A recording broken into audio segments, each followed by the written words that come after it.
अहिले घरि जुन चाहिँ पहाड दार्जिलिङमा एउटा ड्रग्स भन्नेले एकदमै जति पनि सानसाना भाइ बहिनीहरूको एउटा जिन्दगी बिगारिरहेछ नि, त्यसरी नै आज दार्जिलिङ पुलिसले चाहिँ एकदमै यो विषयमा चाहिँ उहाँहरू एकदम चिन्तित भएर उहाँहरूले कसले बिक्री गर्दैछ, कसले ल्याउँदैछ भनेर रात दिन चाहे आफू सुतोस् नसुतोस्, खाओस् नखाओस्, तर पनि उहाँहरूले त्यो निगरानी राखेर धेरै धेरै ड्रग्सहरू पक्रेर आज दार्जिलिङमा पहिलाको भन्दा धेरै ड्रग्स कम भएको महसुस जनताले पनि गरिरहेको यो कुरोहरू पनि जनताले बताइरहेछन् भने यसरी नै आज दार्जिलिङ सदर आइसीले पनि आज जुन चाहिँ उहाँको सोर्सद्वारा चाहिँ आज एउटा व्यक्ति जसमा चाहिँ एउटा यस्तो खालको व्यक्तिलाई चाहिँ उहाँको एउटा घरैबाट धेरै मात्रामा ड्रग्सहरू पक्राउ गरेर घरको जुन चाहिँ दोकान रेन्टमा चलाउने मालिकदेखि लिएर जसले बिक्री बेचबिखन गर्दछ उसलाई पनि पक्रिन चाहिँ आज ठुलो सफल हासिल गरेको छ भने आज यही विषयमा हामी सदर आइसीसित यो विषय लिएर चाहिँ कतिवटा कुरा हामी गर्न लागिरहेछौँ। ड्रग्सको त हामी ड्रग्सको एगेन्स्टमा ड्राइभ चल्दैछ,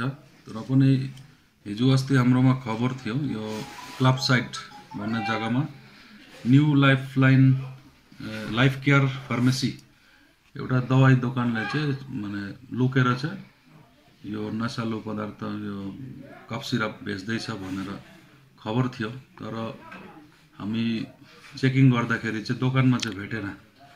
फेरि हामी सोर्स लगायो कसरी चाहिँ बेच्दैछ, हामी चाल पायौँ कि त्यो मालिकले चाहिँ उसको कर्मचारी जो छ राहुल छेत्री जहर बस्तीमा बस्छ, मालिक पनि जहर बस्तीमा बस्छ, अर्पण राई, उसको घरमा चाहिँ स्टक गर्दै रहेछ। आज उसको घर बिहान हामी रेड गर्दाखेरि 960 बोतल कफ सिरप जो कोडिन छ त्यो हामी नङ्गा हात भेटायो। त्यहाँबाट चाहिँ हामी सिजर प्रोसिड्युर चाहिँ दार्जिलिङको डेपुटी म्याजिस्ट्रेटले राखेर गऱ्यौँ। त्यो एनडीपीएस केसमा त्यस्तो हुन्छ।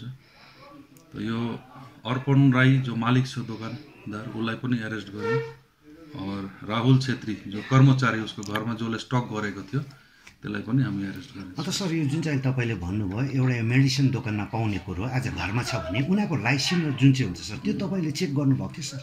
लाइसेन्समा चाहिँ उसको लाइसेन्स चेक गर्यो। लाइसेन्समा त यस्तो धेरै मात्रामा राख्नु पाउँदैन, त्यो चाहिँ लिमिटेड यो हो कफ सिरप हो, तर उसको अब यो भायोलेट गर्दाखेरि चाहिँ हामी नेक्स्ट प्रोसेस उसको लाइसेन्स क्यान्सलको प्रोसेसमा जाँदैछु। यो सर प्रोसेस कति दिन भित्रमा छ तपाईँले? यो त हामी भोलि पर्सि ड्रग्स कन्ट्रोल एवं डीएमलाई जनाउँछु, त्यहाँबाट एउटा एन्क्वायरी या रिपोर्ट भएर चाहिँ उसको 1 महिनाभित्र चाहिँ हुन्छ होला।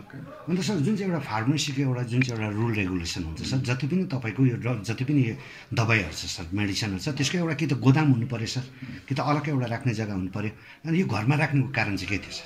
अब 2 नम्बरे काम गर्दा घरमै लुकाएर राख्यो।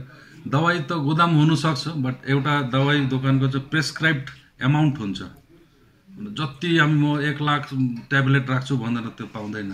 त्यसको चाहिँ ड्रग्सको कस्मेटिक रुलमा एउटा मिनिमम यो छ, त्यो फलो गर्नुपर्छ। सर अहिले जुन चाहिँ यो क्राइम छ सर, जुन चाहिँ यो ड्रग्स एउटा क्राइम घट्दै बढिरहेछ सर, तर अहिले तपाईँहरूको एउटा जुन चाहिँ दार्जिलिङ पुलिसले एउटा कतिवटा स्टेप उठाएकोले गर्दा सर यो कतिको घटेको छ या योभन्दा अझै बढ्दैछ सर?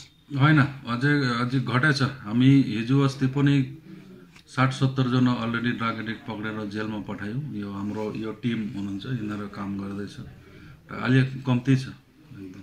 सर अब जस्तै अब यो जति पनि तपाईँले पक्रेर ल्याउनु हुँदैछ सर, अब उनीहरूको सर यो जुन चाहिँ तपाईँले एनडीपीएस केस भन्छौँ हामीले है सर, अब यसमा चाहिँ तपाईँको सजाय कतिसम्म हुनसक्छ सर? त्यो एनडीपीएस त्यो त कोर्टमाथि डिपेन्ड छ, तर मिनिमम 90 डेज त राख्छ। उसको बाद हामी 90 डेजको अगाडि चार्जसिट दिए पनि कन्टिन्यू हुन्छ। सर अब जस्तो अब आज जति जुन चाहिँ सामान पक्रिनुपर्छ त्यो सामानको एउटा भ्यालुएसन सर एउटा लगभग कति जस्तो छ होला सर? त्यो भ्यालुएसन गर्नु मुस्किलै छ होइन, एउटा हुन्छ नि सर अब यति 115 छ, 115 भने 1 लाख न 10 लाख 1 लाखको मोटामोटी एप्रोक्स